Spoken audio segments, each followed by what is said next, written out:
മധുരയിൽ നടക്കുന്ന CPIM party കോൺഗ്രസിൽ കരട് രാഷ്ട്രീയ പ്രമേയത്തിനും രാഷ്ട്രീയ അവലോകന റിപ്പോർട്ടിനുമേലുള്ള ചർച്ചകൾ ഇന്നും തുടരും. PB കോർഡിനേറ്റർ പ്രകാശ് കാരാട്ടിന്റെ മറുപടിക്ക് ശേഷവും പ്രമേയം രാഷ്ട്രീയ അവലോകന റിപ്പോർട്ടും സമ്മേളനം പാസാക്കും. മെയ് 20-ന് നടക്കുന്ന അഖിലേന്ത്യാ തൊഴിലാളി പണിമുടക്കിന് പിന്തുണ പ്രഖ്യാപിച്ചുകൊണ്ടുള്ള പ്രമേയം സമ്മേളനം പാസാക്കി.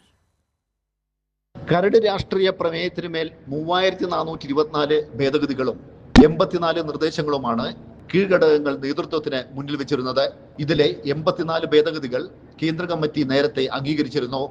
ഇതെല്ലാം ഉൾക്കൊള്ളിച്ചുകൊണ്ടുള്ള കരട് രാഷ്ട്രീയ പ്രമേയത്തിനുമേലും രാഷ്ട്രീയ അവലോകന റിപ്പോർട്ടിനുമേലുമാണ് കൂലങ്കഷമായ ചർച്ച നടക്കുന്നത്. വർഗീയതയെ ശക്തമായി നേരിടാനുള്ള നിർദ്ദേശങ്ങളാണ് പല പ്രതിനിധികളും മുന്നോട്ട് വെച്ചത്. കേരളത്തിലെ LDF ഭരണം എന്തുകൊണ്ട് വ്യത്യസ്തമാകുന്നുവെന്ന് വിശദീകരിച്ചുകൊണ്ടുള്ള പ്രചാരണ പ്രവർത്തനങ്ങൾ ഹിന്ദി മേഖലയിൽ ശക്തമാക്കണമെന്ന നിർദ്ദേശവും ഉയർന്നു വന്നു. മെയ് 20-ന് തൊഴിലാളി സംഘടനകൾ നടത്തുന്ന ദേശീയ പണിമുടക്കിന് പിന്തുണ പ്രഖ്യാപിച്ചുകൊണ്ടുള്ള പ്രമേയം സമ്മേളനം അംഗീകരിച്ചു.